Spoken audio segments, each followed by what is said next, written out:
Assalamualaikum warahmatullahi wabarakatuh. Yang saya hormati Bapak Kepala Desa Daka, yang saya hormati para kepala dusun, yang saya hormati Bapak mantan Kepala Desa Daka. Saat ada kegiatan seperti ini luar biasa sekali. Mereka hadir semua, mereka nampak semua dengan semangat yang sangat luar biasa. Tentunya kami sangat bangga sekali dari bagian dari pemerintah Desa Daka selaku mitra kerja. Tentunya ini perlu terus ditingkatkan. Sambutan kedua oleh Bapak Kepala Desa Daka sekaligus Dewan Pembina dan Penasehat Remaja Masjid Nurul As-Said Daka, dan sekaligus membuka acara ini secara resmi ditandai dengan pukulan beduk. Dengan ini kami persilakan.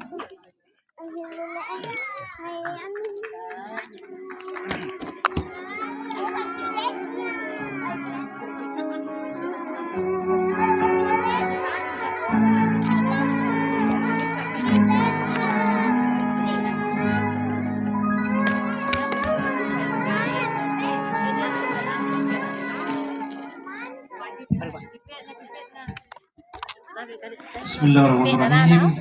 Assalamualaikum warahmatullahi wabarakatuh. Yang kami hormati Bapak Imam, tokoh agama yang malam ini hadir bersama-sama kita. Kemudian yang kami hormati orang tua kita, mantan kepala desa sekaligus tokoh adat kita yang malam ini juga hadir bersama-sama kita.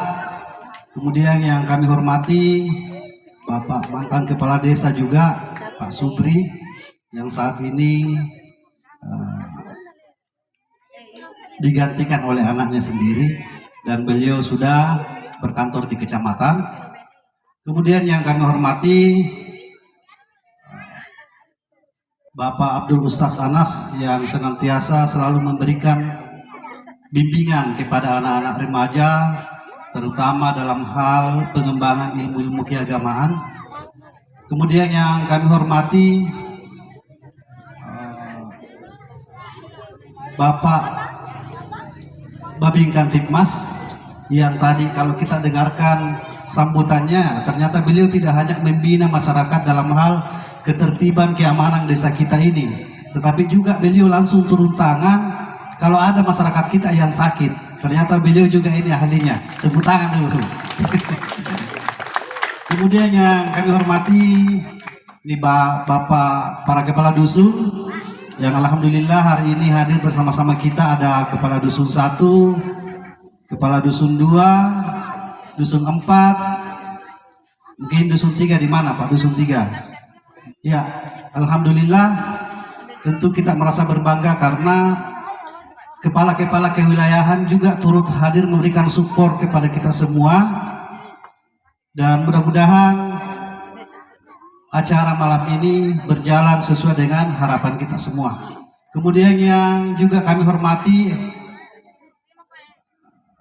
perwakilan ibu-ibu Majelis Taklim bersama dengan pengurus PKK Desa Daka yang malam ini juga hadir bersama-sama kita.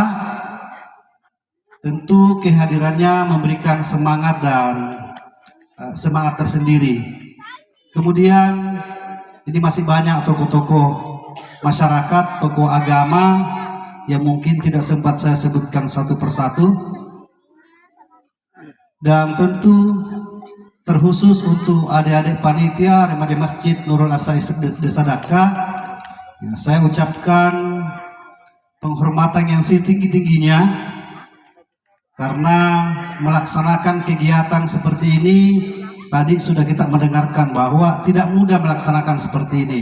Bahkan kalau Pak Tekno saja sendiri Sumberjo, tempatnya pesantren di sana, tokoh-tokoh agama banyak juga memberikan apresiasi bahwa memang tidak mudah melaksanakan kegiatan seperti ini.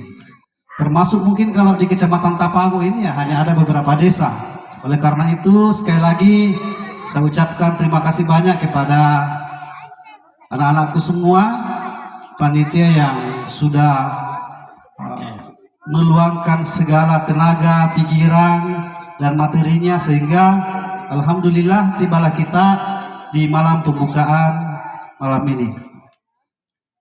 Alhamdulillahirrabbilalamin. Tentu hanya itu kata yang paling pantas kita ucapkan malam ini, karena kita semua masih diberikan kesehatan sehingga bisa hadir di tempat ini dalam rangka pembukaan festival Ramadan yang dilaksanakan oleh anak-anak muda Desa Daka, khususnya remaja masjid.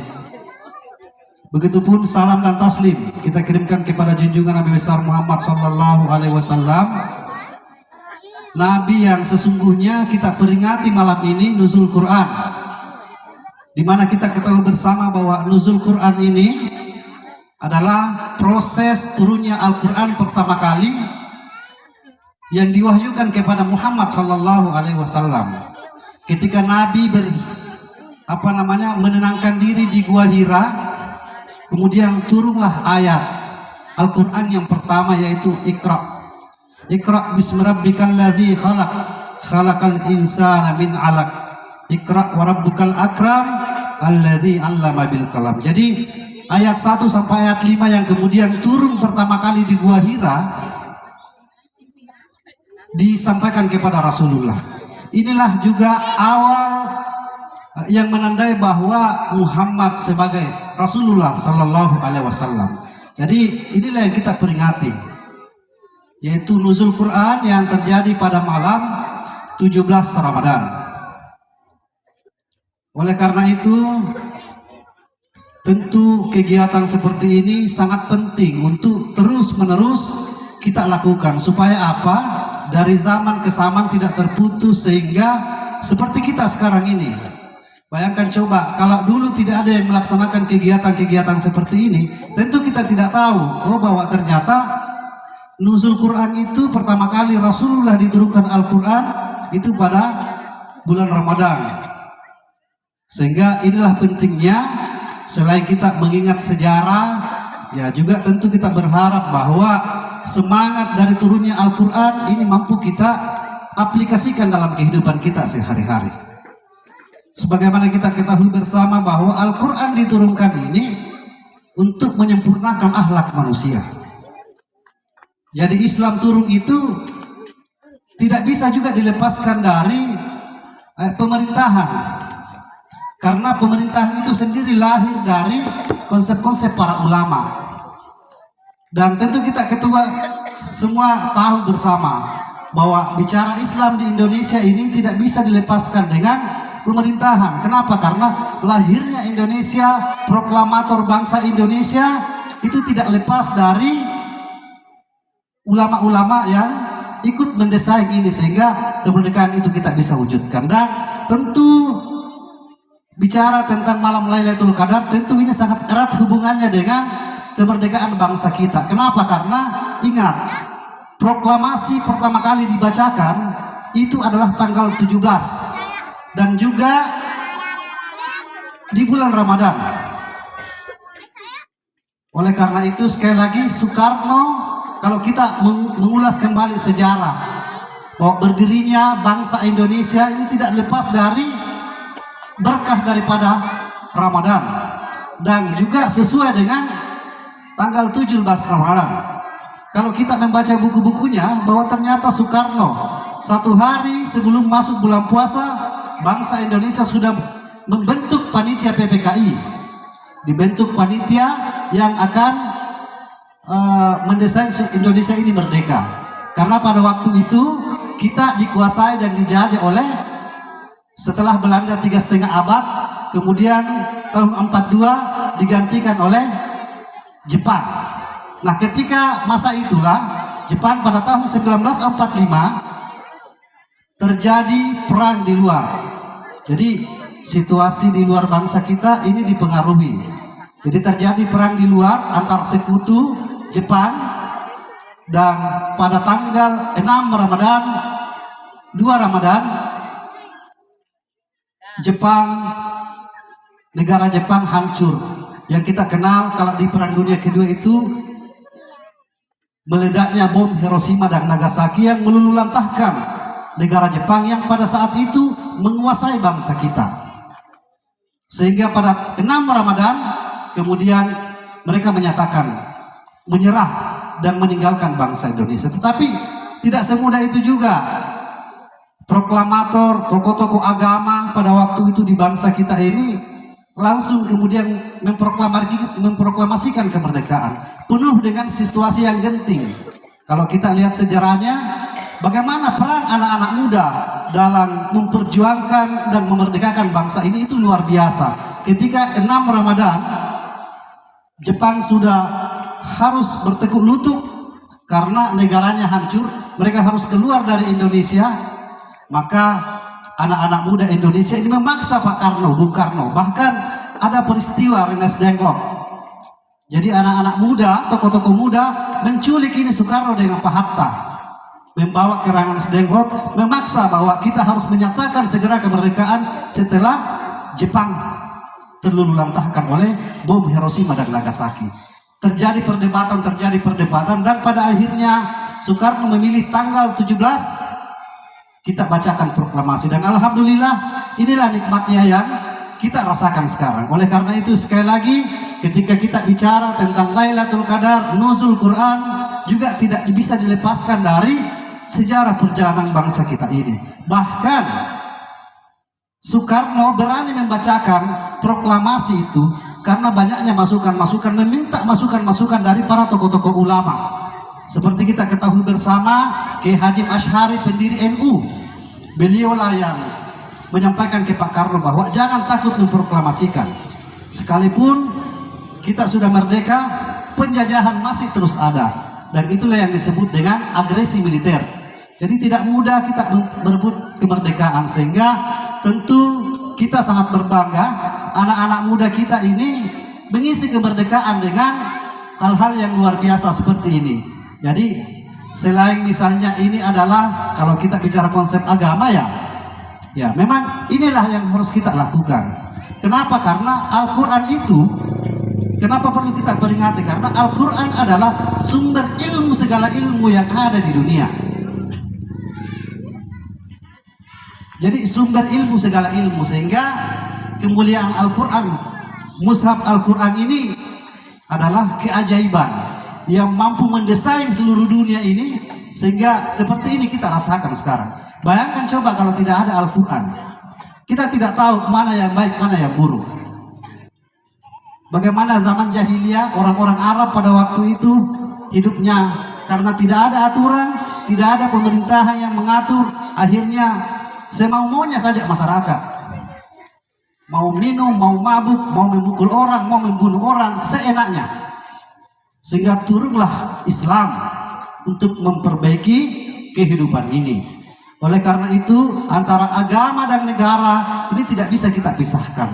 Inilah hebatnya kenapa Indonesia berbeda dengan negara-negara lain termasuk Arab.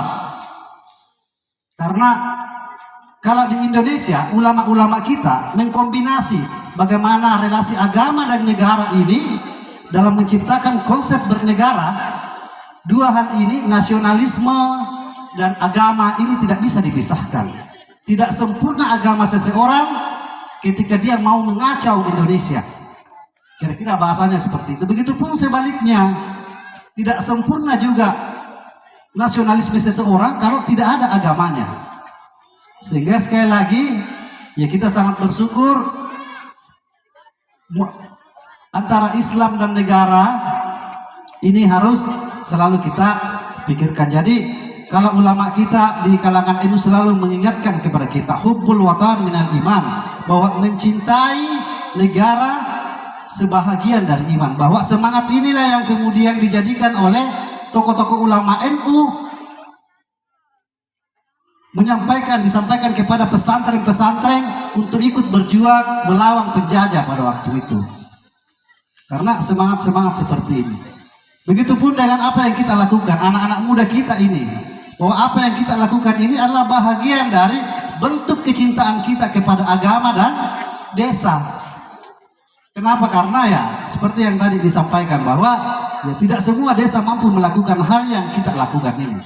Dan ini sudah menjadi turun-temurun. Saya paling ingat, kita mulai di depan masjid. Itu sudah berapa tahun yang lalu. Seingat saya 2011. Dan alhamdulillah dari tahun ke tahun terus berkembang. Dan tentu hari ini sesuatu yang luar biasa. Karena kalau dulu panggungnya kita biasa-biasa ya, pakai karung semen saja. Dan alhamdulillah sekarang anak-anak ini luar biasa. Cara mendesain panggungnya, warnanya, lampu-lampunya ini luar biasa.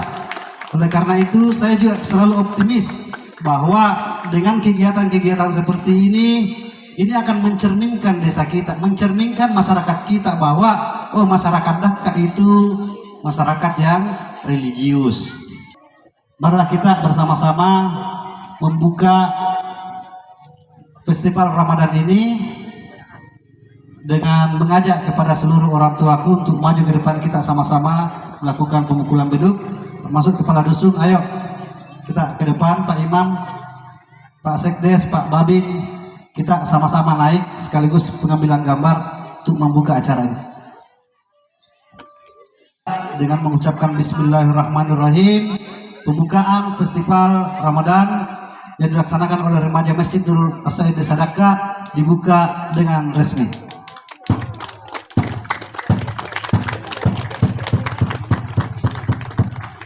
Ya, terima kasih. Demikian saya sampaikan. Assalamualaikum warahmatullahi wabarakatuh.